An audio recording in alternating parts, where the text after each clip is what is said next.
di atas 36 tahun. Uh, Halo, ini apa ya? Cukup di ada kurang jelas? Ada putus-putus ya Pak Fajar? Putus om.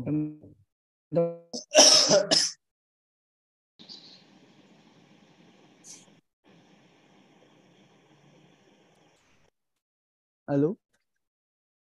Halo Pak Fajar. Saya nggak tahu kalau di HP Bu. Kebetulan internetnya di sini ada tulisan unstable nih Pak ya. Saya konfirmasinya aja apakah cukup jelas suara saya? Jelas Pak Jelas Fajar. Pak, Jelas mungkin ya? agak terganggu sama jaringan aja Pak. Ya, mungkin izin saya matikan ini aja ya. Saya matikan apa namanya videonya. Mudah-mudahan bisa lebih lancar tadi jaringannya. Oke, Pak Ustadz terima kasih sekali lagi atas kehadirannya untuk dapat memberikan tausiah kepada kami. Baik, Kalau Bapak. boleh saya agak gelitik nih Pak, ini apa namanya judulnya atau tema itu generasi milenial berakhlak mulia ya Pak? Iya, Pak betul, Ustadz ya. betul. Betul Pak Pak. Fajar. Kalau kalau kami yang generasi milenial ini boleh ikutan juga ya Pak ya? Jadi sebenarnya insya Allah kalau kita berbicara tentang akhlak, maka berbicara tentang lintas generasi. Baik yang muda, yang setengah muda, atau yang sudah tua, insya Allah semua akan mencakup di dalamnya. Insya Allah. Amin, alhamdulillah ya, betul Pak Ustadz. Apalagi di dalam bulan suci ini ya Pak Ustadz ya. Betul, betul Kita Pak sekarang Fajar. udah di hari ke-9 ya kalau nggak salah Pak Ustadz Iya, ya. alhamdulillah. Alhamdulillah, mudah-mudahan semua diberikan apa namanya kelancaran ya Pak dan diterima segala amal ibadah puasa kita Pak. Gitu. Amin ya Rabb, ya. amin. Amin, amin ya Rabbal Alamin. Ya, sekali lagi saya mungkin ucapkan diri aja Pak Ustadz, terima Baik, kasih. Pak Fajar. Mudah-mudahan teman-teman semua bisa konsentrasi mendengarkan. Kalau saat ini kalau saya lihat sudah sekitar 114 partisipan Pak. Alhamdulillah, cukup banyak juga yang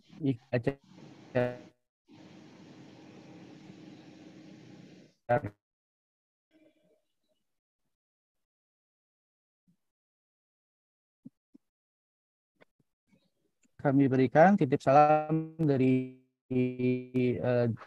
jajaran direksi dan SCVP kami Pak, Bapak Ustadz.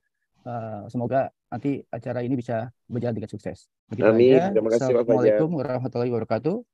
Waalaikumsalam warahmatullahi wabarakatuh. Terima kasih kepada Pak Fajar atas sambutan yang telah disampaikan.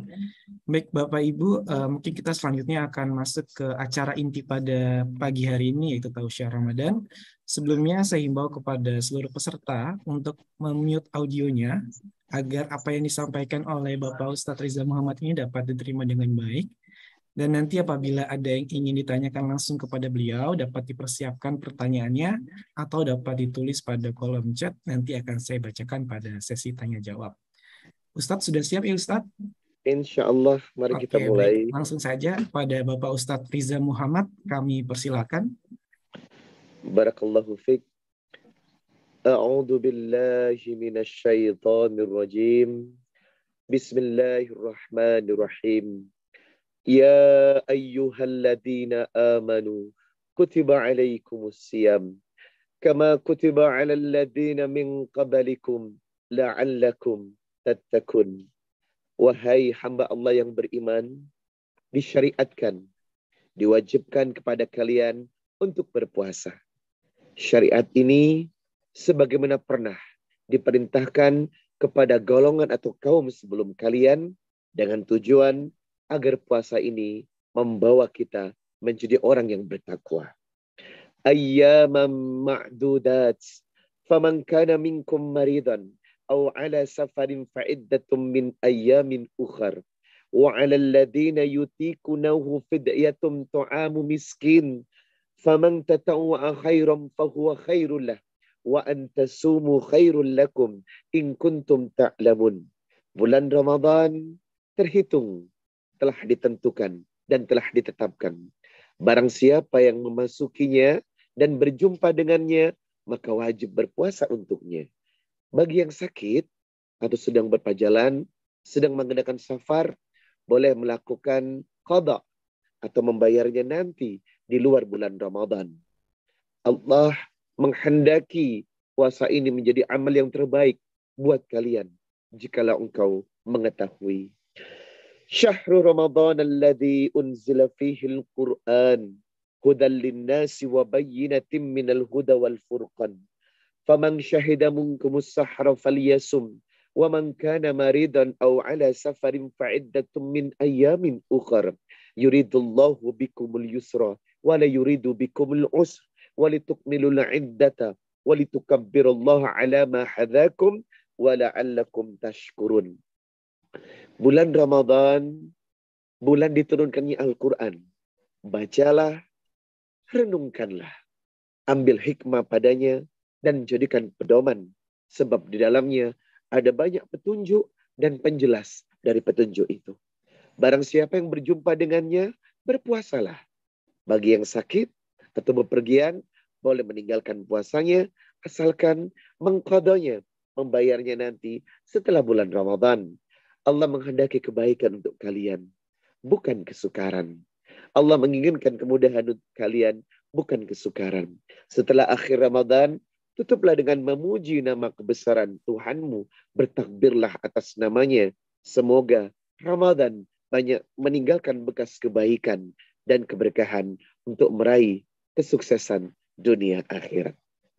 Wa idza sa'alaka ibadi anni fa inni qarib ujibu da'watad da'i idza da'an falyastajibu li wal yu'minu bi la'allahum yarshudun.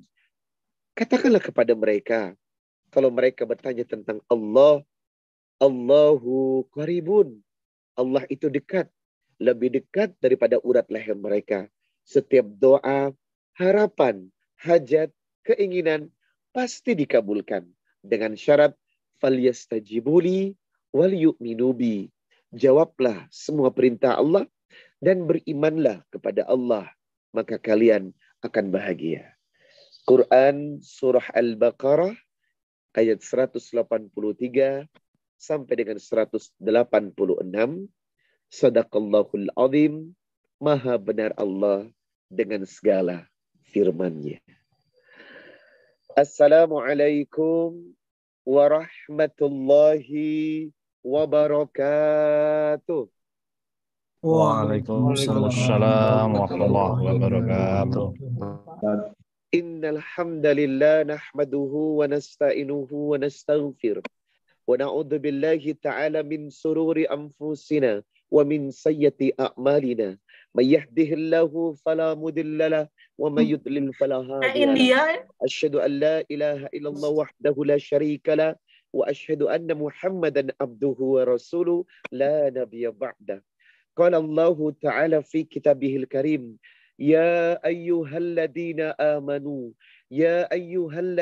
amanu taqullaha haqqa tuqatih wa la tamutunna illa wa antum muslimun. Ya ayyuhan nasu taqu rabbakumul ladzi khalaqakum min nafsin wahidah wa khalaqa minha zawjaha wa batha minhuma rijalan katsiran wa nisaa wattaqullaha alladzi tasaaluna bihi wal arham innallaha kana 'alaikum raqiba. Ya ayyuhalladzina amanu taqullaha wa qulu qawlan sadida yuslih lakum a'malakum wa yaghfir lakum dhunubakum wa man yuti'illaha wa rasulahu faqad faza fawzan adima amma ba'd. Fa inna asdaqal hadithi kitabullah wa khairul hadi hadi Muhammad sallallahu alaihi wasallam wa syarrul umuri muhdatsatuha wa kullu muhdatsatin bid'ah wa kullu bid'atin dhalalah wa kullu dhalalatin finnar. Allahumma salli wa sallim ala nabiyyi Muhammadin wa ala alihi wa sahbihi wa man tabi'ahum bi ihsanin ila yaumil qiyamah. Segala syukur saya Riza Muhammad saya haturkan kepada Allah, Zat yang maha baik, maha menjaga, maha melindungi. Karena di kesempatan yang berbahagia ini, walaupun melalui Zoom online, saya Riza Muhammad bisa hadir berjumpa dengan keluarga besar Askrindo Syariah, dan saya yakin yang hadir di Zoom online ini adalah hamba-hamba Allah, calon penghuni surga. Dan saya juga mengucapkan selamat menjalankan ibadah puasa Ramadan 1444 Hijriah. Semoga Ramadan yang sedang ataupun yang sudah kita jalankan, insya Allah membawa kita pada dampak sebagai the winner, pemenang, yang disebut dalam bahasa hadis Rabbaniyun, orang yang senantiasa membawa nilai kebaikan dan ketakwaan sampai selesainya Ramadan atau hingga akhir hidup kita. Karena jujur, Ramadan akan meloloskan dua karakter. Ramadan akan membawa kita pada dua sifat. Yang pertama, the winner, pemenang, dan yang kedua, the loser. Atau dalam bahasa kitanya, pecundang. Maka orang yang menang dalam Ramadannya disebut the winner. Yakni orang yang bisa membawa kebaikan-kebaikan Ramadan ke 11 bulan berikutnya. Istiqomah dengan ketaatannya, istiqomah dengan akhlaknya, istiqomah dengan kebaikannya. Maka the winner ini disebut Rabbaniyun, orang yang senantiasa mencari keredaan Allah dalam setiap langkahnya.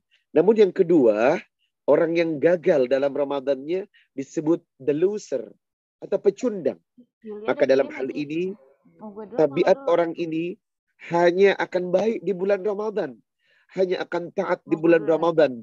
Begitu Ramadan selesai, kebaikannya hilang, ketaatannya hilang. Inilah yang disebut Ramadaniyun.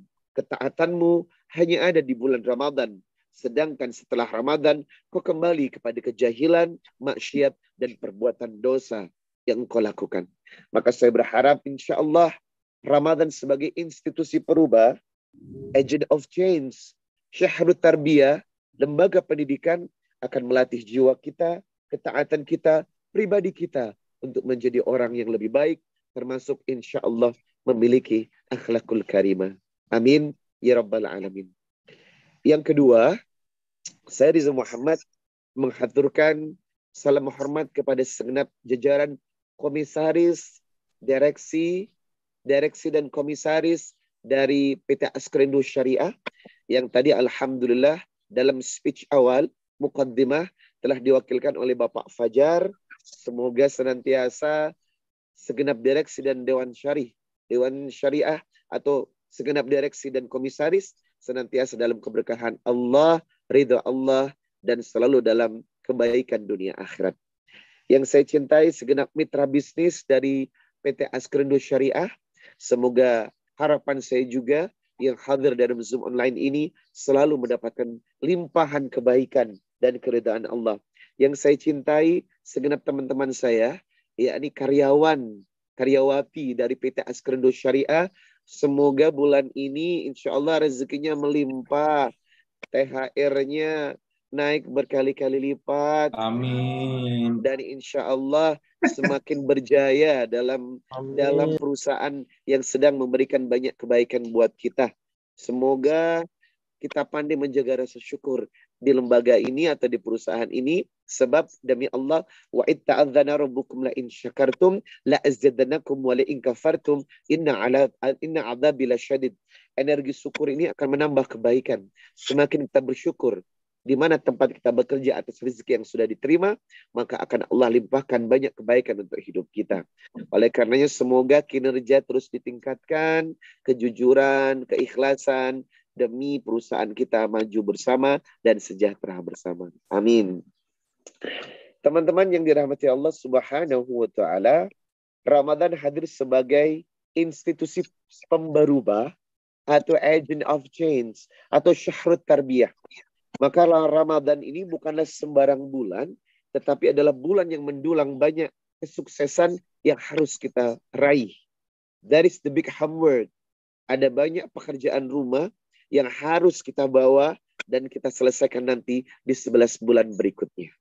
Teman-teman yang dirahmati Allah, ada kalimat spesifik yang menyapa kita. Kalau ada ayat yang sifatnya ya ayuhan nas, itu berarti bersifat universe.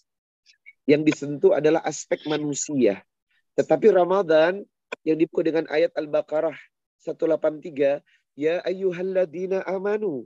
Ini merupakan spesifik kalimat sapaan Allah yang dikhususkan kepada orang-orang yang memang memiliki keimanan yang mudah tersentuh dengan perintah. Sebab yang dipanggil hanyalah orang-orang khusus. Ya ayyuhalladzina amanu, wahai orang-orang yang beriman. Diiringi dengan satu pekerjaan yang sangat besar. Kutiba alaikumusiyam. Maka diwajibkan untuk berpuasa. Dan ujungnya kita akan menjumpai the final destination. Tujuan akhir. La'allakum tattaqun. Agar kita menjadi hamba yang bertakwa. Seseorang yang sukses Ramadan akan menemui 3 kecerdasan. Seseorang yang bisa membawa nilai Ramadan akan berhadapan dengan 3 kecerdasan. Yang pertama, intellectual quotient. Yang kedua, emotional quotient. Yang ketiga, spiritual quotient. Maka kecerdasan ini bisa diistilahkan yang pertama adalah kecerdasan ibadah. Orang yang sukses dan puasanya diterima setelah Ramadan, maka tingkat kualitas dan kuantitas dari ibadah yang dilakukannya akan bagus. Secara kualitas, maka ia akan semakin dekat dengan Allah secara khusyuk. Secara kuantitas, ibadah wajib dan sunnah, maka akan menjadi pakaian sehari-hari. Sebab apa? Demi Allah. Ibadah yang kita kerjakan, salat yang kita tegakkan, puasa yang kita laksanakan, zakat yang kita keluarkan, sedekah yang kita lakukan, umrah dan haji yang kita kerjakan, semua akan berujung kepada akhlak. Semua akan berujung kepada attitude. Maka kecerdasan ibadah ini pasti akan menghasilkan akhlakul karimah. Sesuai dengan temanya, generasi milenial berakhlakul karimah. Berarti apa? Setiap ibadah akan menghasilkan akhlak yang bagus. Kalau ibadah itu benar dan dikerjakan secara baik. Baik teman-teman. Misalnya adalah sholat. Dalam Quran surah Al-Ankabut, surat 29 ayat 5, Allah menjelaskan, wa aqimis shalah. Inna sholata tanha anil fahsya'i wal munkar wa dzikrullahi akbar. Tegakkan sholat. Sholat mencegah dari perbuatan keji dan mungkar. Dan sholat adalah dzikir yang paling baik di hadapan Allah. Berarti apa? Sholat itu akan menghindarkan pelakunya dari perbuatan fahsya. Sholat itu akan menghindarkan pelakunya dari perbuatan maksiat. Sholat itu menghindarkan pelakunya dari perbuatan dosa. Sholat itu menghindarkan pelakunya dari su'ul adab atau su'ul akhlak. Kalau ada orang yang sholat, tapi adabnya buruk atau akhlaknya buruk, berarti sholatnya tidak benar. Apakah ada orang yang sholat tetapi akhlaknya tidak benar? Ada. Namanya fawailul lil musallin. Dalam surat Al-Ma'un. Celaka orang yang sholat. Banyaknya orang yang sholat, tapi tidak bisa mencegah dirinya dari perbuatan buruk, dari perbuatan dosa, dari perbuatan maksiat. Maka sholat yang tidak menghasilkan akhlakul karimah, justru menghasilkan su'ul adab atau su'ul akhlak, maka demi Allah, tanda sholat tidak diterima. Yang kedua, puasa. Puasa ini jelas akan berakhir dengan visi dan misi yang disebut takwa. Apa itu takwa? Lagi-lagi berujung dengan akhlak. Nabi berkata, "Man lam yada' qaula zur wal amala bihi, falaysa Allah hajatun ayyada'a ta'amahu wa syarabahu." Maka barang siapa yang berpuasa, man lam yada' qaula zur, tidak meninggalkan perbuatan-perbuatan yang mulutnya rusak, tidak meninggalkan perkataan kotor, tidak meninggalkan dusta, tidak meninggalkan perkataan yang menyakiti orang, tidak meninggalkan membuli, tidak meninggalkan memfitnah, maka demi Allah, ayyada'a ta'amahu wa syarabahu, Allah tidak akan peduli ketika Anda meninggalkan makan dan minum. Berarti apa? Puasa yang disertai dengan mulut yang kotor. Puasa yang disertai dengan membicarakan kejelekan orang. Puasa yang disertai dengan menghina. Puasa yang disertai dengan marah-marah. Maka demi Allah, puasanya tidak berarti dan tidak menghasilkan yang disebut takwa atau akhlak. Yang ketiga, haji atau umrah. Faman farada fihinnal hajja fala rafatha wala fusuqa wala jidala fil haji. Kalau berangkat haji, mulut tidak boleh berkata-kata yang rafat, kotor.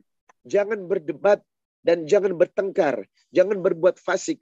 Ini menandakan haji pun akan berakhir dengan akhlak. Sedekah dan zakat yang dikeluarkan. Ada keterangan dalam Al-Quran. Jangan mengeluarkan atau beramal sambil mengeluarkan kata-kata yang menyakitkan. Maka sedekah yang dikeluarkan seperti kayu bakar atau kayu yang dilahap oleh api, maka tidak tersisa pun sedikit amalnya. Nah, Masya Allah. Teman-teman yang dimuliakan Allah, keberhasilan Ramadan pasti akan menghasilkan sebuah energi. Energi yang pertama disebut kecerdasan ibadah. Maka orang yang semakin baik, akhlaknya semakin bagus, dan puasanya diterima, maka insya Allah kualitas dan kuantitas ibadahnya akan semakin bagus. Inilah yang disebut dengan istiqamah. Dalam Quran surah Fussilat ayat 30, Innal ladina qalu rabbunallah thumma istaqamu tatanazzalu alaihimul malaikatu alla takhafu wa la tahzanu wa abshiru bil jannati allati kuntum tu'adun. Orang-orang yang mengaku Tuhannya adalah Allah dan istiqamah, maka malaikat akan mendoakannya agar hidupnya tidak pernah takut dan tidak pernah sedih. Quran surah Al-Ahqaf ayat 13-14. Innal ladina qalu rabbunallah thumma istaqamu fala khaufun alaihim wa lahum yahzanun khalidina fiha jazaa'an bima kanu ya'malun. Orang yang mengaku Allah adalah Tuhannya dan dia istiqamah, maka demi Allah hidupnya akan bahagia, dijauhkan dari sedih dan kebingungan, dan Allah akan membalas dengan kebaikan dan kesuksesan dalam hidupnya. Bahkan dalam satu hadis ada seseorang bertanya kepada Rasulullah, "Ya Rasulullah, kulli fil islami kaulan la as'alu anha ghaira la as'alu anha ahadan ghairaka." Berikan kepada kami satu nasihat yang dengannya aku tak perlu bertanya kepada siapapun melainkan engkau. Maka Nabi menjawab, qala qul amantu billah tsumma istaqim. Berimanlah kepada Allah dan istiqomah. Masya Allah. Jadi Ramadan yang sukses pasti akan menghasilkan kecerdasan ibadah. Istiqomah dalam menegakkan kebaikan. Tidak lepas 5 waktu di masjid. Istiqomah dalam salat malam. Tidak meninggalkan 4 rakaat salat duha. Selalu menghiasi salat wajib dengan sunnah rawatib. Bersedekah setiap saat dan lain sebagainya. Maka ciri yang pertama, ketika Anda sukses puasanya dan diterima, akan semakin kuat ibadahnya. Yang kedua, akan menghasilkan kecerdasan spiritual atau yang disebut kecerdasan emosi, atau inilah yang disebut dengan akhlak. Masya Allah. Innama bu'istu li'utamimma salihal akhlak. Teman-teman yang dirahmati Allah, kalau akhlak Rasulullah tidak baik, kalau akhlak Rasulullah tidak azim, maka tidak ada yang simpati dengan Islam. Justru Islam itu banyak mengundang simpati sebab akhlaknya. Rasulullah itu dicinta oleh musuh dan lawannya sebab attitude-nya. Beliau adalah orang yang paling lembut cara bicaranya, yang paling santun sikapnya, besar jiwa pemaafannya. Tidak ada rasa benci dalam dirinya, walaupun dicaci, dihina, difitnah, tetap beliau memaafkan. Nah, attitude inilah akhlak yang kita butuhkan. Karena banyak orang pintar belum tentu berakhlak. Banyak orang yang cerdas secara intelektualitas, tetapi tidak cerdas secara emosional. Oleh karenanya, kecerdasan emosional lebih kepada akhlak atau akhlakul karimah. Teman-teman yang dirahmati Allah Subhanahu wa taala, kecerdasan emosi ini adalah hasil dari pergulatan ketakwaan dan keimanan. Rasulullah sallallahu alaihi wasallam bersabda, "Akmalul mu'minina imanan ahsanuhum khuluqan." Sekali lagi, akmalul mu'minina imanan ahsanuhum khuluqan. Sebaik-baik sempurnanya iman seorang hamba ditentukan dari baik akhlaknya. Masya Allah. Bukan pecinya, bukan jilbabnya, bukan bajunya, bukan jenggotnya, bukan celananya, tetapi apa? Akhlaknya. Maka saya paling tidak setuju kalau ada orang yang menilai seseorang dari penampilannya. Kamu nggak jenggotan, neraka. Celanamu nggak cingkrang, neraka. Padahal jujur, Innallaha la yanzuru ila suwarikum wa amwalikum, walakin yanzuru qulubukum wa a'malikum. Jangan pernah melihat seseorang dari penampilannya, tapi hatinya. Karena apa? Tidak semua penampilan bisa mewakili akhlak. Maaf, ada sebagian wanita yang jilbabnya lebar, bajunya lebar, mulutnya juga lebar kan? Ada sebagian orang yang penampilannya bagus, tapi kasar ngomongnya. Ada sebagian orang yang kelihatannya syar'i, tapi jujur, sekali bicara, suka menyakiti hati orang lain. Sekali lagi, iman tidak sempurna dengan jilbab, tidak sempurna dengan jenggot, tidak sempurna dengan pakaian, kalau ternyata Anda memiliki su'ul akhlak, atau akhlak yang buruk. Sebab bagaimanapun, hadis telah mengatakan, Allah melihat dari hati kalian. Berarti apa? Berkaitan dengan kecerdasan emosional. Yang kedua, Rasulullah SAW menegaskan tentang perkara yang akan membuat kita masuk surga. Sekaligus perkara yang akan membuat kita masuk neraka. Nabi berkata, Su'ila Rasulullah SAW. Su'ila Rasulullah SAW an aktharima yudkhilusan jannah. An aktharima yudkhilusan jannah. Ada seseorang yang bertanya kepada Rasulullah, sebutkan perkara-perkara yudkhilusan jannah, yang akan membawa manusia pada perkara jannah atau surga. Faqala, Nabi berkata, taqwallah wa husnul khuluq. Dua perkara yang akan sukses membawamu kepada surga dan ridha dan cinta Allah. Taqwallah wa husnul khuluq. Bertakwa kepada Allah dan akhlak yang baik. Yang kedua, bertanya lagi, wasu'ila an aktsarima yudkhilu sannara. Sebutkan perkara-perkara yang akan membawa manusia kepada jurang neraka jahanam. Nabi berkata, yang akan membawa kepada kecelakaan besar, dua hal yang tidak bisa menjaga di antara dua lubang. Al-famu, mulut, wal farju, dan lubang kemaluan. Masya Allah. Mulut disebutkan pertama. Al-famu. Berarti apa? Perkataan, ucapan akan menentukan kebaikan seseorang di hadapan Allah. Maka baiknya mulut disebut berawal dari baiknya hati. Baiknya hati berarti adalah baiknya iman. Maka seseorang yang akhlaknya bagus berarti ia telah bergulat dengan iman yang benar. Nah yang ketiga, dalam sebuah hadis riwayat Ibnu Majah 4259. Ani bin Umar annahu qol, dari Ibnu Umar, ja'a rajulun minal ansar fasallama 'ala Nabi sallallahu alaihi wasallam. Datanglah seorang pemuda dari kalangan Ansar, kemudian dia bertemu dengan Rasulullah. Ia bertanya dengan dua pertanyaan. Yang pertama, ya Rasulullah, ayyul mu'minina afdal? Siapakah mukmin yang paling afdal? Maka Nabi menjawab, ahsanuhum khuluqan, yang paling bagus akhlaknya, yang paling baik attitude-nya, yang paling baik perilakunya. Lalu, akhlak itu seperti apa? Yang pertama, selalu tersenyum pada saudaranya. Yang kedua, mampu menahan emosi ketika dia mampu marah. Yang ketiga, tidak menyakiti saudaranya. Yang keempat, tidak melukai perasaan saudaranya. Yang kelima, dermawan dan baik hati. Ini bagian dari sedikit kutipan beberapa perkataan sahabat yang berkaitan dengan akhlak. Oleh karenanya, akhlak ini adalah momentum yang paling penting di atas segala-galanya. Sebab akhlak adalah hasil dari ketaatan, hasil dari ibadah, hasil dari perbuatan iman yang selama ini kita lakukan.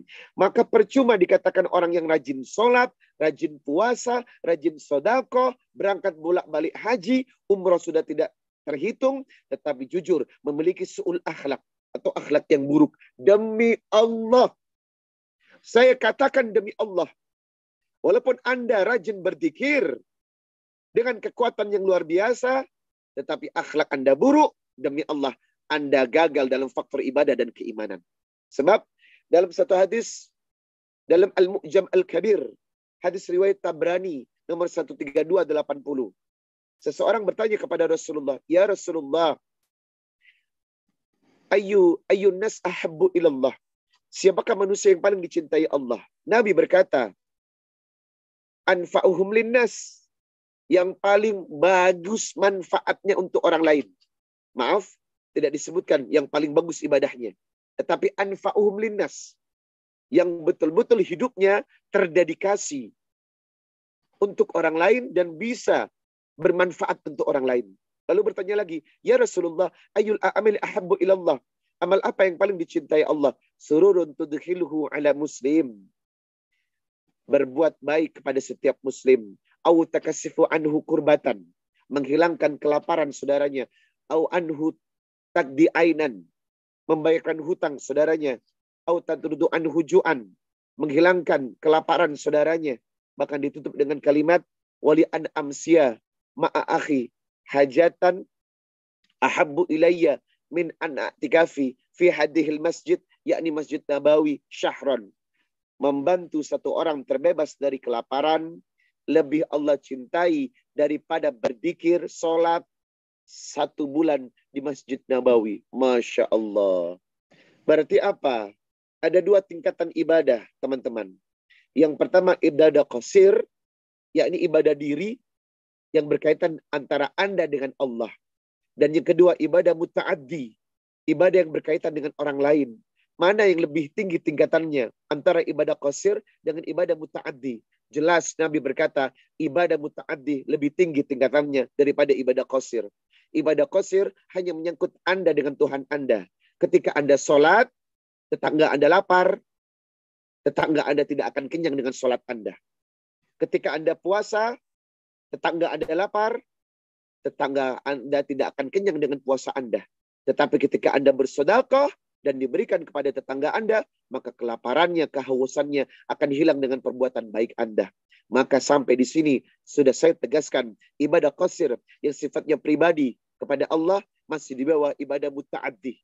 Maka salah satu akhlak apabila hidup Anda bermanfaat untuk orang lain. Salah satu akhlak apabila Anda baik kepada orang lain. Maka demi Allah, dzikir yang selama ini kita lakukan tidak akan bermanfaat selama Anda tidak menjalankan ibadah muta'addi, yaitu kemanfaatan hidup kita, akhlak kita, dan kebaikan kita untuk membantu orang lain. Teman-teman yang dirahmati Allah Subhanahu wa taala, di dalam surat Al-Qalam dijelaskan juga wa innaka la'ala khuluqin azim. Dan engkau Muhammad adalah orang yang paling bagus akhlaknya. Lembut perbuatannya, santun cara bicaranya. Inilah yang membuat Rasulullah betul-betul dicintai oleh kawan ataupun lawan. Inilah yang membuat Islam itu begitu cepat perkembangannya. Karena apa? Akhlak merupakan prioritas utama. Sebab akhlak adalah hasil dari kekuatan ketakwaan dan keimanan yang selama ini dilakukan. Teman-teman yang dirahmati Allah Subhanahu wa taala, yang ketiga, tadi kecerdasan ibadah sudah. Semakin kuat ibadahnya setelah Ramadan. Yang kedua, kecerdasan emosional. Yakni akhlak. Akhlak kita kepada orang lain semakin bagus setelah Ramadan. Dan ternyata akhlak ini adalah harga termahal yang harus kita miliki setelah setiap ibadah yang kita kerjakan kepada Allah. Maka hasil dari sholat, hasil dari puasa, hasil dari sedekah, hasil dari kebaikan, hasil dari haji, hasil dari umroh adalah akhlak. Kalau semua ini kita lakukan dengan benar, khusyuk dan baik, maka demi Allah akhlak kita pasti bagus. Nah yang ketiga, kecerdasan yang ketiga adalah kecerdasan sosial. Sense of social. Agama Islam adalah agama yang sangat sosial. Itulah kenapa wa aqimus shalah wa atuz zakah. Antara salat dan sedekah diimbangkan. Menjaga antara ibadah yang sifatnya vertikal dan horizontal betul-betul dijaga. Islam itu adalah agama yang sangat peduli untuk melihat kebaikan pada diri kita dan kita salurkan kepada orang lain. Nabi berkata, la yu'minu ahadukum hatta yuhibba li akhihi ma yuhibbu li nafsi. Tidak sempurna iman seseorang sampai engkau mencintai orang lain seperti mencintai dirimu sendiri. Masya Allah. Ini akhlak yang luar biasa. La yu'minu ahadukum hatta yuhibbu li akhihi ma yuhibbu li nafsi. Tidak sempurna seseorang sampai ia mencintai orang lain seperti mencintai dirinya sendiri. Ini akhlak. Makanya bicara soal akhlak dalam Islam, Islam bagian dari agama yang berakhlak. Bahkan akhlak adalah bagian dari kekuatan ibadah yang kita lakukan kepada Allah. Bahkan hancur ibadah kita kalau tidak disertai dengan akhlak. Oleh karenanya akhlak ini adalah prioritas tertinggi hasil dari perbuatan iman dan ibadah yang selama ini kita lakukan, teman-teman yang dirahmati Allah Subhanahu wa taala. Sense of social. Mari kita buka Quran surah Al-Baqarah di ayat 184. وَعَلَى الَّذِينَ يُطِيقُونَهُ فِدْيَةٌ طَعَامُ مِسْكِينٍ. Kalau mereka tidak mampu berpuasa karena udzur, sudah tua, kalau mereka memang tidak mampu berpuasa karena penyakit yang akan menyebabkan semakin parah, maka boleh membayar fidyah. Coba bayangkan, teman-teman renungkan. Fidyah itu apa? Memberi makan fakir miskin. Fidyah itu apa? To'am, makanan untuk fakir miskin. Orang yang tak mampu berpuasa, maka boleh diganti dengan fidyah. Bayangkan, sifat ini berbeda sebenarnya. Tak mampu berpuasa, tapi fidyahnya kasih makan orang. Masya Allah. Coba teman-teman renungkan. Ketika Anda udzur, usia yang sudah renta sekali, bahkan kalau berpuasa menimbulkan penyakit yang semakin parah, maka tinggalkan puasa dan ganti dengan fidyah, memberi makan orang miskin. Inilah yang disebut sense of social. Agama sosial. Puasa yang tidak Anda kerjakan bisa diganti dengan memberikan makan. Fidyatu ta'amu miskin. Ini agama yang luar biasa. Artinya apa? Ketika ibadah pribadi yang sifatnya qasir, tidak sempurna, maka bisa diganti dengan ibadah yang sifatnya muta'addi untuk orang lain. Maka kecerdasan sosial akan dilahirkan bagi mereka yang betul-betul bisa menjalankan Ramadan dengan kualitas yang bagus dan iman yang luar biasa di hadapan Allah Subhanahu wa taala. Maka diharapkan Ramadan yang sedang kita jalani ini betul-betul memperhatikan 3 aspek secara kualitas. Yang pertama, man shoma ramadhana imanan wa ihtisaban ghufira lahu ma taqaddama min dambi. Jagalah puasa kita secara kualitas, karena kualitas puasa yang baik pasti akan menghasilkan akhlak yang baik. Yang kedua, man qama ramadhana imanan wa ihtisaban ghufira lahu ma taqaddama min dambi. Barang siapa yang sholat malam karena iman dan menghadap keridhaan Allah, maka Allah ampuni dosanya yang telah lalu. Berarti faktor kedua, jagalah kualitas sholat malam, sholat tarawih atau sholat tahajud dengan baik, karena ini akan menghasilkan akhlak yang baik. Yang ketiga, man qama lailatal qadri imanan wa ihtisaban ghufira lahu ma taqaddama min dambi.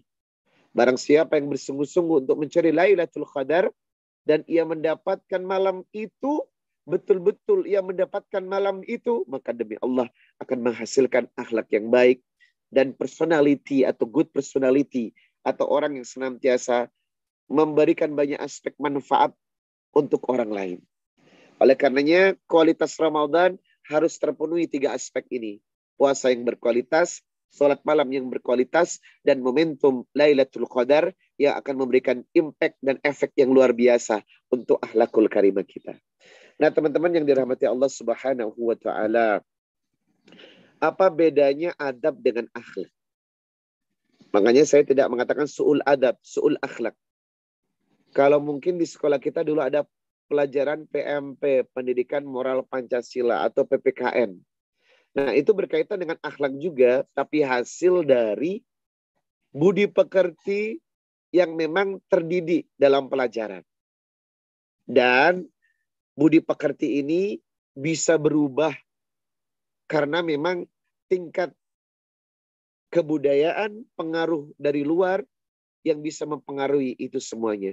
Namun akhlak itu hasil dari keimanan dan ibadah yang sempurna.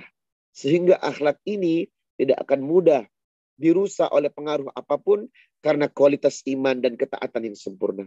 Oleh karenanya beda antara adab dengan akhlak. Perilaku hasil manusia dengan perilaku hasil keimanan dan ketaatan kepada Allah. Maka akhlak jelas adalah produk di atas segala-galanya yang harus kita raih sebagai PR terbesar dari puasa Ramadan yang sedang dan sudah kita jalankan. Maka teman-teman yang dirahmati Allah Subhanahu wa taala, Akhlak ini adalah pelajaran terbesar yang harus dimiliki oleh setiap muslim sebagai bahan komitmen dari hasil ketakwaan dan keimanan yang selama ini telah dibina dengan baik. Teman-teman yang dirahmati Allah Subhanahu wa taala, lalu bagaimana kiat-kiat kita agar kita bisa ittiba Nabi? Mengikuti Rasulullah dalam mengembangkan akhlak. Jujur, setiap ibadah yang kita kerjakan hasilnya adalah akhlak. Maka Rasulullah SAW mengajarkan 7 amalan soleh sebagai yaumiyah yang bisa kita jadikan sebagai pedoman agar kita selalu terjaga dan melakukan akhlak yang baik. Yang pertama adalah sholat di masjid secara tepat waktu. Ini akan mengajak kita untuk memiliki kualitas akhlak yang sempurna. Yang kedua, menyendiri dalam indahnya sholat malam. Jangan tinggalkan sholat tahajud. Karena jujur, ini adalah kekuatan dalam memperbaiki akhlak agar akhlak semakin sempurna. Yang ketiga, jangan tinggalkan sholat duha 4 rakaat. Karena ini juga akan menghasilkan kesempurnaan dan istiqamah akhlak yang luar biasa. Yang keempat, lanjutkan perjuangan Ramadan dengan istiqomah puasa Senin dan Kamis. Karena demi Allah, puasa akan melembutkan hati hingga akhlak kita sempurna. Yang kelima, obati penyakit hati dengan membaca Quran. Al-Isra 82, wa nunazzilu minal Qur'ani ma huwa syifaa'u wa rahmatul lil mu'minin wa la yazidud dhalimina illa khasara. Maka demi Allah, orang yang sering membaca Quran, hatinya akan dilembutkan sebab memiliki syifa atau obat untuk menyembuhkan berbagai gangguan hati. Yang keenam adalah sedekah. Karena sedekah justru akan senantiasa membuat lembutnya hati dan melakukan ibadah yang sifatnya muta'addi, ibadah sosial. Dan yang ketujuh adalah senantiasa menjaga wudu sebab kesucian akan membimbing gerakan hati dan gerakan lisan untuk selalu menjadi orang-orang yang berakhlak. Nah, sempurnanya akhlak dalam Islam itu pertama ditentukan oleh mulut. Maka mulut ini memiliki peranan yang luar biasa. Ada dalam satu hadis 3 kaidah yang disebut jawami'ul kalim. Redaksinya pendek, tapi manfaatnya kalau kita terapkan dalam kehidupan insya Allah luar biasa. Nabi berkata, "Man kana yu'minu billahi wal yawmil akhir falyakul khaira aw liyasmut." Orang yang beriman kepada Allah, berbicaralah yang baik. Kalau tak mampu, lebih baik diam. Ini akhlak yang luar biasa. Yang kedua, man kana yu'minu billahi wal yawmil akhir. Orang yang beriman kepada Allah dan hari akhirat, falyukrim jarah. Tolong jangan sakiti tetangga. Lagi-lagi ini akhlak yang luar biasa. Man kana yu'minu billahi wal yawmil akhir, falyukrim daifah. Orang yang beriman kepada Allah dan hari kiamat, muliakan tamu yang datang ke rumah. Masya Allah.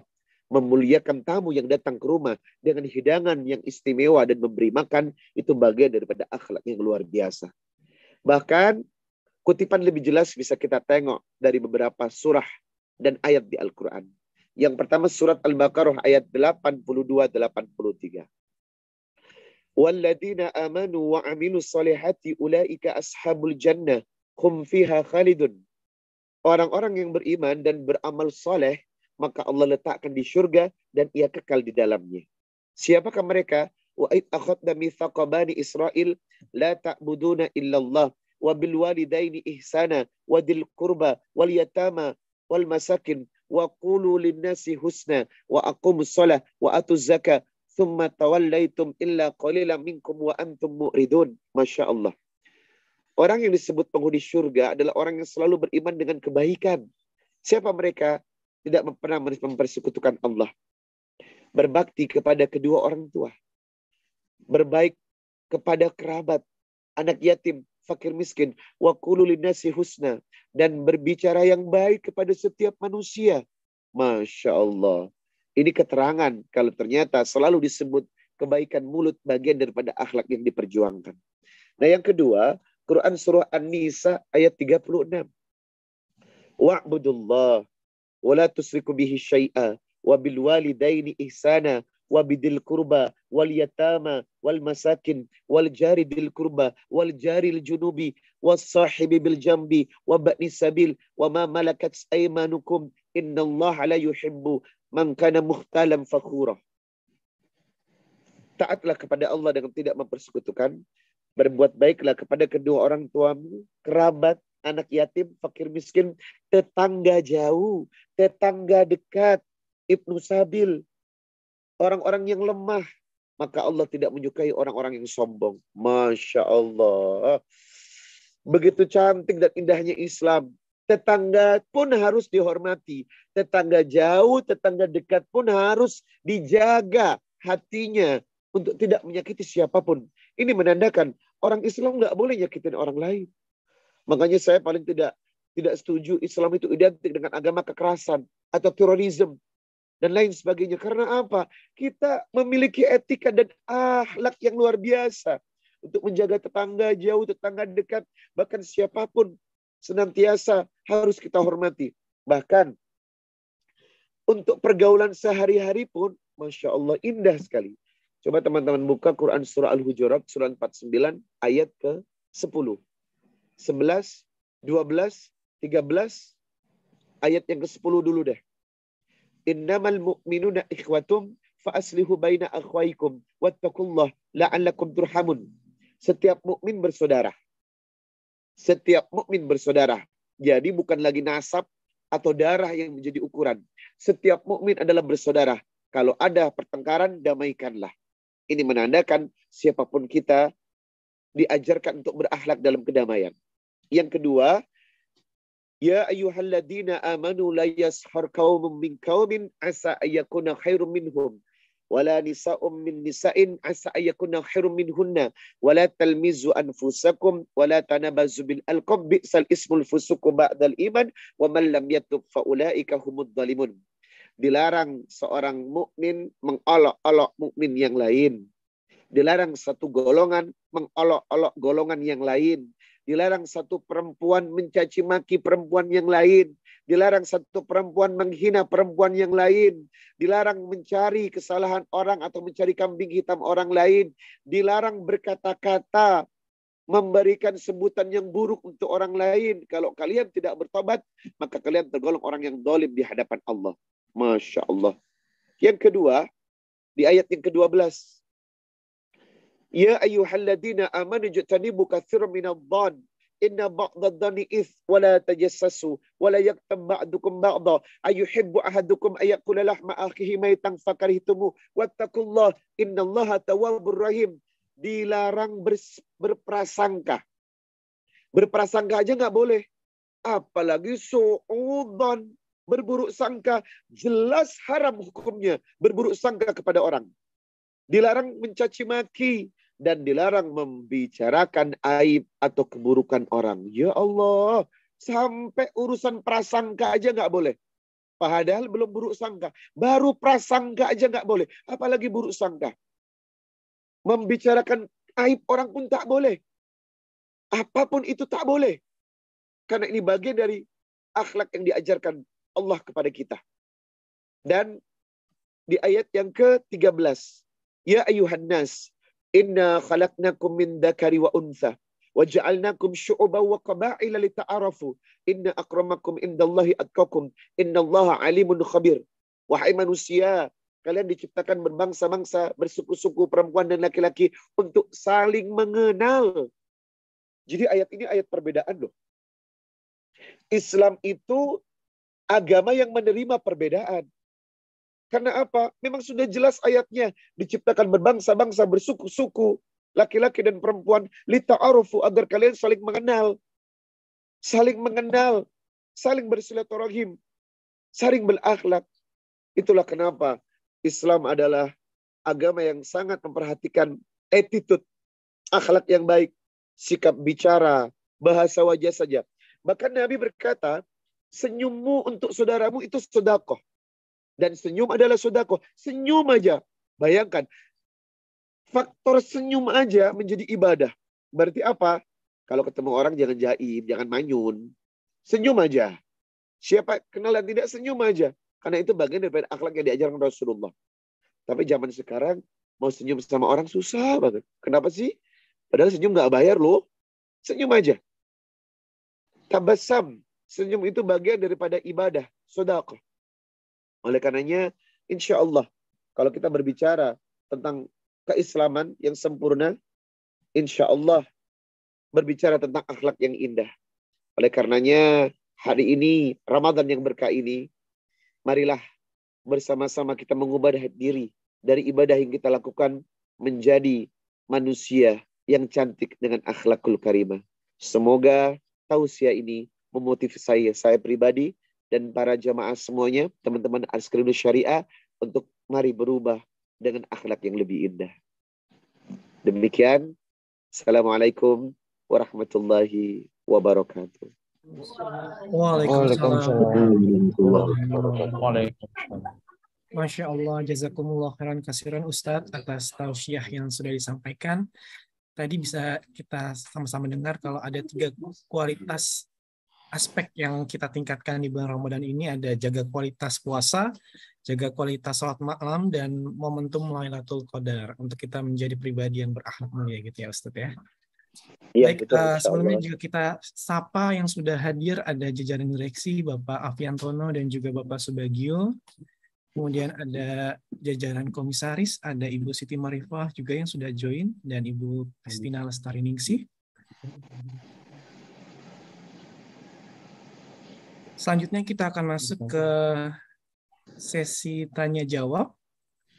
Mungkin ada yang ingin bertanya secara langsung atau berdiskusi dengan Ustadz Reza Muhammad.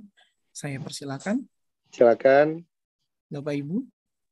Boleh tanya Mas Zaki. Silakan Mbak.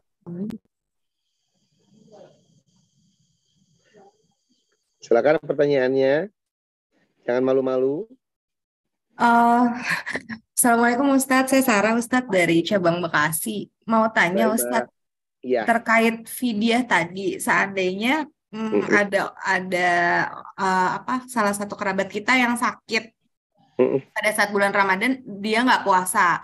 Kemudian di tengah puasa meninggal nih Ustadz, misalnya di hari kelima atau apakah di hari 1 sampai 4 nih kita wajib bayar fidyah atau itu gimana ya Ustadz kalau kayak gitu hukumnya? Itu aja Baik. Ustadz, terima kasih. Masya Allah. Di surat Al-Baqarah dijelaskan Mbak, wa antasumu khairul lakum. Bagaimanapun puasa itu lebih baik daripada fidyah. Bagaimanapun puasa itu lebih utama daripada fidyah.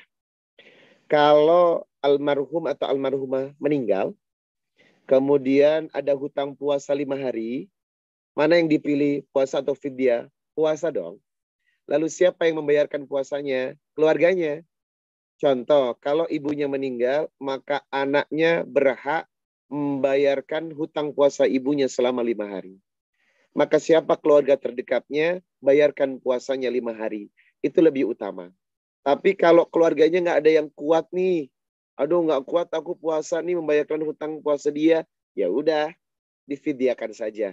Kalau memang tidak ada yang mampu. Tetapi kalau ada di antara keluarganya yang mampu, wa antasumu khairul lakum, tetap puasa lebih baik daripada fidyah.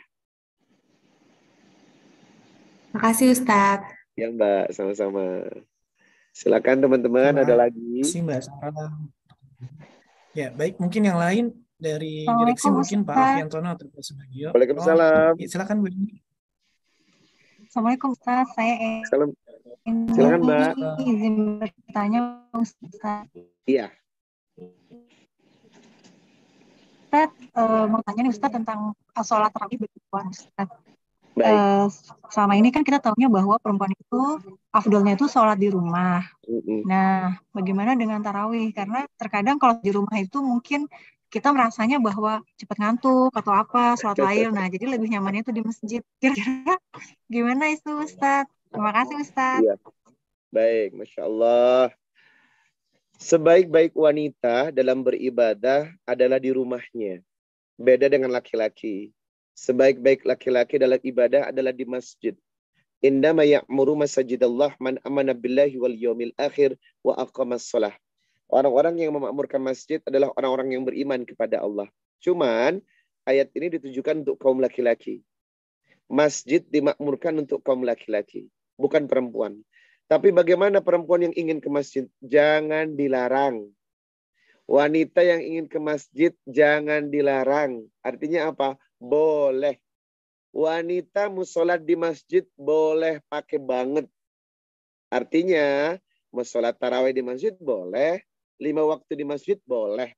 Tetapi manakah yang terbaik untuk perempuan masjid dan rumahnya? Jelas adalah rumahnya. Jadi kalau mau cari yang terbaik adalah rumah. Tapi kalau mau ke masjid agar lebih khusyuk, tidak dilarang. Boleh Mbak, kapan aja boleh. Baik, sudah terjawab Ibu Eni. Silakan. Baik. Ada lagi. Selanjutnya apabila ada yang ingin bertanya dipersilakan.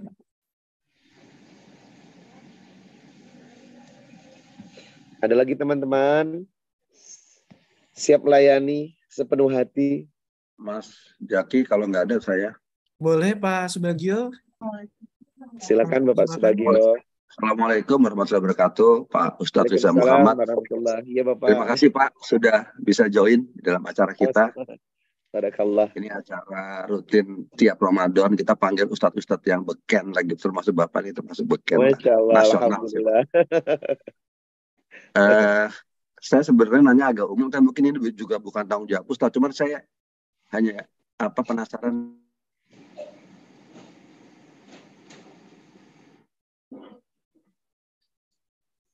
Agak terputus ya? Sepertinya terputus Ustadz. Sebentar kita tunggu. Halo, sorry ada gangguan nih sedikit. Baik. Apa suara kami terdengar? Sudah. Bapak Bagio, sudah. Oke, ini bukan, saya yakin bukan tanggung jawab Ustadz dan bukan tanggung jawab siapa-siapa, kita nggak tahu. Cuman kami ingin minta pendapat Ustadz saja mengenai, ini kan topiknya mengenai akhlak ya untuk kaum milenial gitu. Itu paling penting ya. Teman, saya melihat kita ini kok arah-arah pendidikan, arah-arah kehidupan lingkungan, di kantor, di pergaulan, mungkin kebijakan-kebijakan pemerintah juga, kebijakan kantor-kantor, kebijakan institusi-institusi gitu kok kebanyakan nih cenderung bukan ke situ gitu ya. Padahal jelas-jelas kalau Muslim, Islam kan jelas akhlak ini yang paling utama sebenarnya. Nah, kira-kira sebenarnya ada yang salah atau gimana nih Pak Ustadz? Apa kita ada salah cara mendidiknya atau cara mengarahkannya? Barangkali dari Pak Ustadz ada saran. Sebenarnya kita ini mungkin kurang begini. Nah, saya mendengar juga tuh Bapak sebagai Ustadz yang sudah sering ketemu masyarakat dan sebagainya, mungkin kita ada yang kurang di mana sih gitu. Saya juga pengen tahu, walaupun saya yakin itu tidak mudah karena pengaruh dari luar dan sebagainya gitu ya. Iya. Mungkin itu aja Ustadz. Sorry ini agak terlalu global, tapi enggak. Pencerahan dari Ustadz. Apa kita Masya Allah. Udah bener nih, cuman kurang bagaimana misalnya gitu. Makasih Pak Ustadz. Assalamualaikum. Baik. Salam. Pak Bagio, insya Allah perubahan itu akan terjadi kalau kita memiliki komitmen untuk menjadikan pedoman hidup. Nah, pedoman hidup itu cuma ada 2, Pak. Rasulullah bersabda, taraktu fikum amrayni lan tadillu ma tamassaktum bihima kitaballahi wa sunnata rasulihi. 2 perkara yang menjadi pedoman selama engkau berpegang teguh kepadanya tidak akan pernah sesat dan baik-baik saja kehidupan kalian, yakni berpedomanlah kepada Quran dan hadis. Jujur Pak Bagio, selama ini kita punya pedoman 30 juz Quran, itu cuma dibaca. Dimengerti pun tak tahu. Apa isinya pun tak kenal. Sehingga mereka terjebak pada membaca ritual bacaannya, tetapi untuk menjadi pedoman hidup tidak sampai. Padahal dalikal kitabu la raiba fi hudal lil muttaqin. Quran itu petunjuk. Berarti tidak cukup sekedar dibaca, tetapi dipahami. Sebab apa? Al-Quran itu ada banyak al-mau'idah, Pak. Nasihat. Bagaimana perilaku kita kepada orang tua? Bagaimana perilaku kita kepada sesama muslim? Bagaimana perilaku kita kepada non-muslim? Bagaimana tabiat kita kepada orang-orang yang mendolimi kita? Bagaimana membalas orang yang menjahati kita? Itu semua ada pedoman yang luar biasa. Nah, kenapa masyarakat tidak tampak seperti apa yang diharapkan? Karena Quran cuma dibaca, belum teraktualisasi dengan maksimal. Jadi masalahnya di sana. Pedomannya sudah ada, petunjuknya sudah ada, tetapi tidak dipakai. Sama ketika seseorang pakai motor nggak pakai helm. Padahal pedomannya harus pakai helm untuk menghindarkan diri dari keselamatan. Menghindarkan diri dari kecelakaan untuk keselamatan. Tapi jawabannya, kenapa nggak pakai helm? Nggak ada polisi.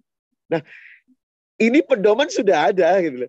Tetapi maaf, pedoman tidak dipakai dalam aktualisasi kehidupan. Nah, Quran itu luar biasa. Pedomannya Masya Allah. Contoh begini Pak. Bagaimana akhlak kita kepada orang tua? Wa qada rabbuka alla ta'budu illa iyyahu wa bil walidaini ihsana. Imma yablughanna 'indakal kibara ahaduhuma aw kilahuma fala taqul lahumu uff wa la tanharhuma wa qul lahumu qawlan karima.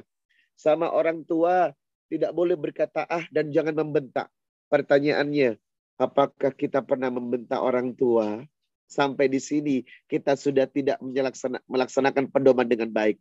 Membentak orang tua nggak boleh. Bahkan sebagian teman-teman ada yang menaruh orang tuanya di panti jompo dengan alasan kesibukan dan tidak bisa merawatnya. Na'udzubillah min dzalik. Inilah yang membuat umat Islam ini tidak sesuai koridornya dengan apa yang diharapkan. Karena apa? Pedoman Quran dan hadis tidak dijalankan. Dia hanya cover atau casing belaka, membaca, tidak memahami, dan tidak melaksanakan. Demikian Pak Bagio.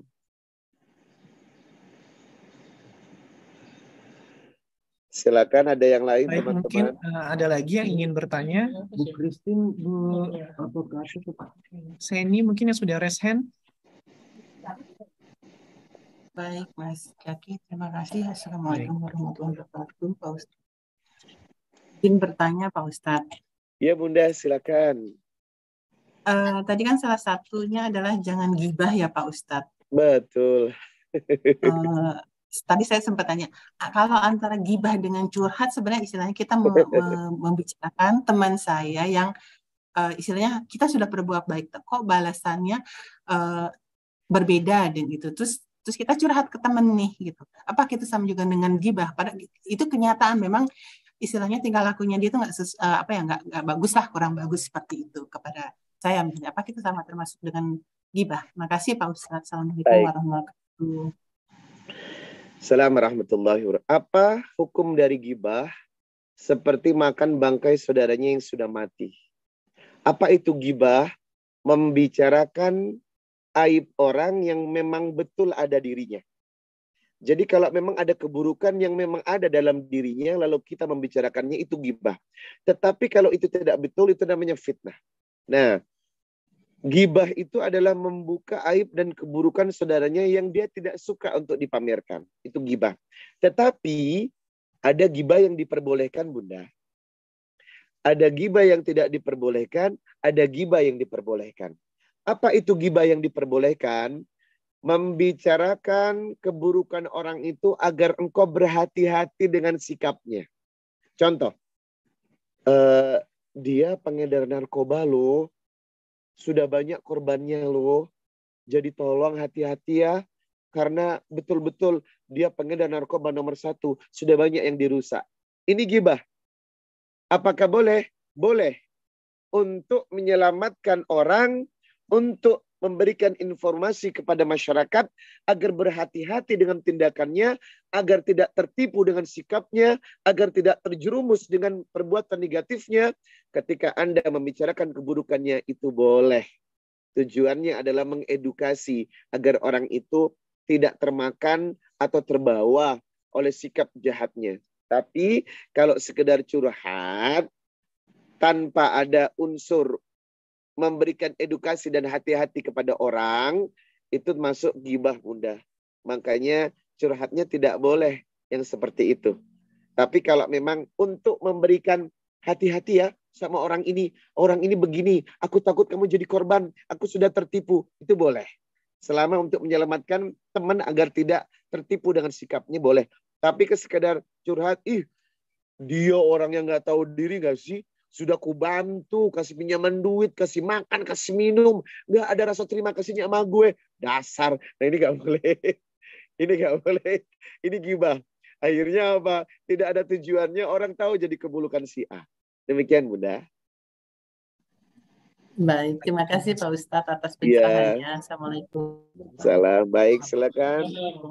Mungkin pertanyaan terakhir kali ya Ustadz ya, sebelum kita tutup dengan doa. Sudah terakhir ya?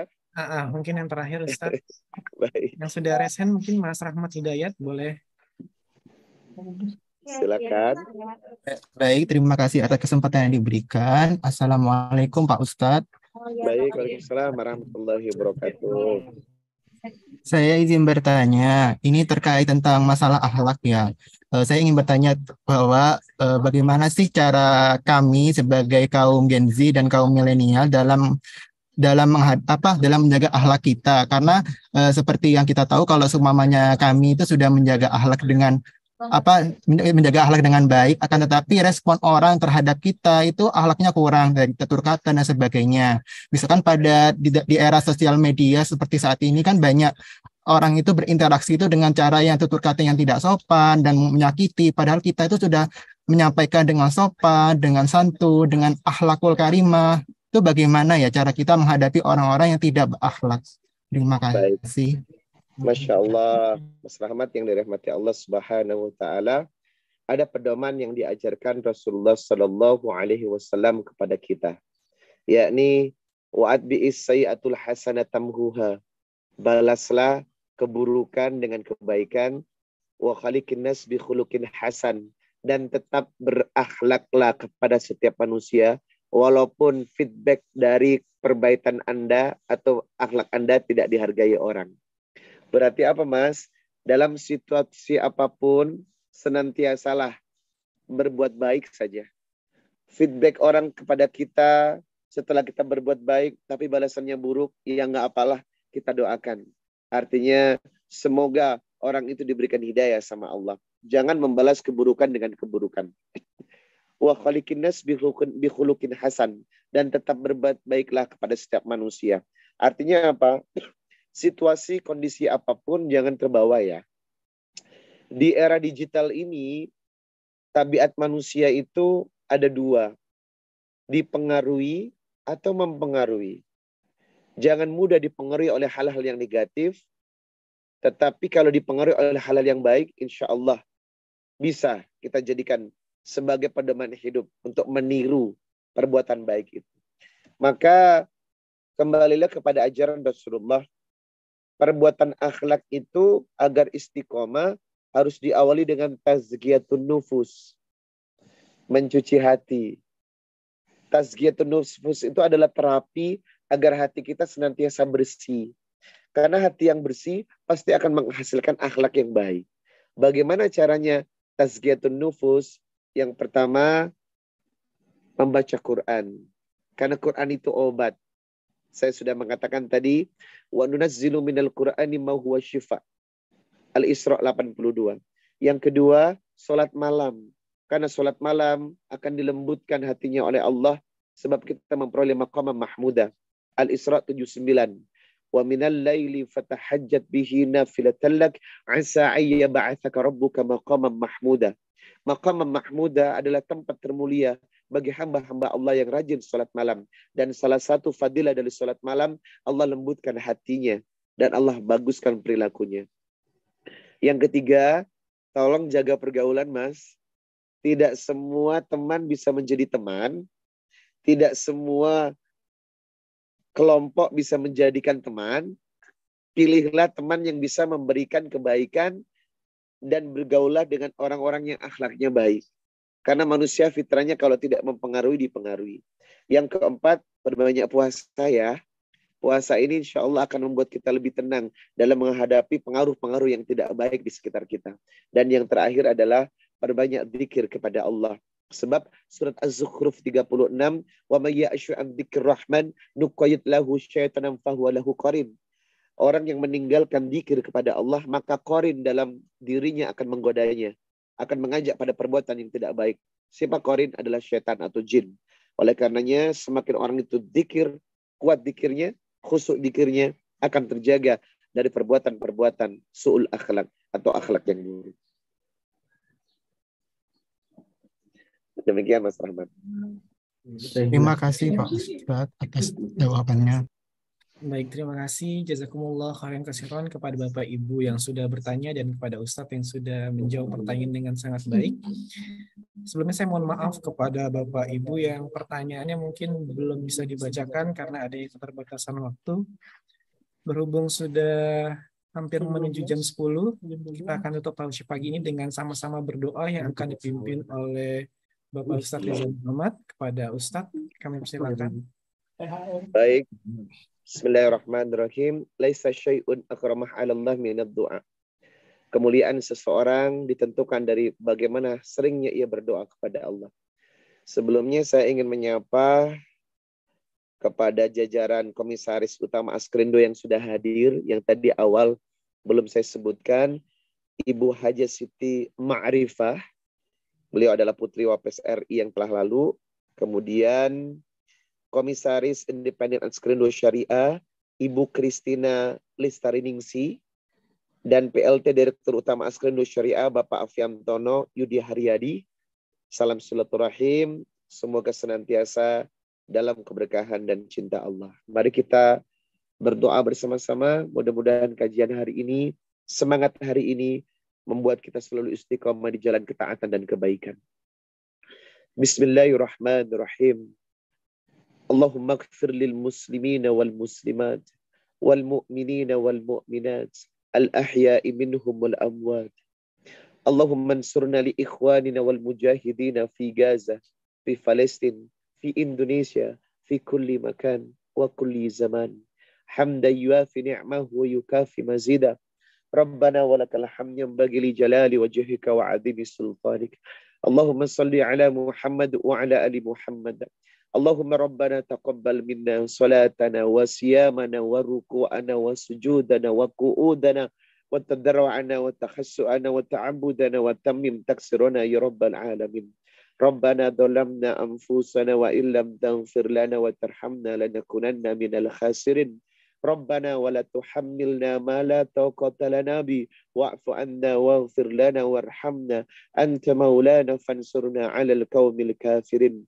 Rabbana la tuzigh qulubana ba'da idh hadaytana min ladunka rahmah innaka antal wahhab. Allahumma inni nas'aluka salamatan fid din wa afiyatan fil jasad wa ziyadatan fil ilm wa barakatan fil rizq wa taubatan qabla al maut wa rahmatan 'inda al maut wa maghfiratan ba'da al maut. Rabbana hab lana min azwajina wa dhurriyyatina qurrata a'yun waj'alna lil muttaqina imama. Rabbana atina fid dunya hasanah wa fil akhirati hasanah wa qina adzaban nar. Subhana rabbika rabbil izzati amma yasifun wa salamun 'alal mursalin walhamdulillahi rabbil alamin.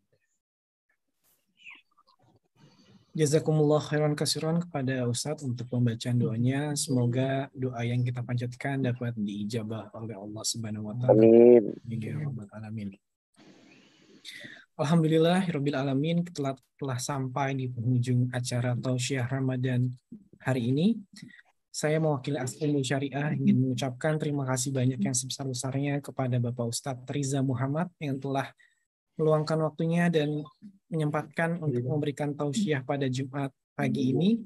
Semoga apa yang telah disampaikan dapat bermanfaat untuk kita semua. Amin. Saya ingin mengucapkan terima kasih kepada Bapak Ibu hadirin semua yang telah bergabung pada tausiah pagi hari ini. Semoga kita semua dapat selalu meningkatkan ibadah kita untuk menjadi orang yang berakhlak mulia. Amin, amin ya rabbal alamin. Demikian acara Tausiah Ramadan 1440 Hijriah pagi hari ini. Mohon maaf apabila terdapat kesalahan selama berlangsungnya acara. Saya Zaki pamit undur diri dan sampai jumpa di Tausiah Ramadan minggu depan. Akhir kata, wabillahi taufiq wal hidayah. Wassalamualaikum warahmatullahi wabarakatuh.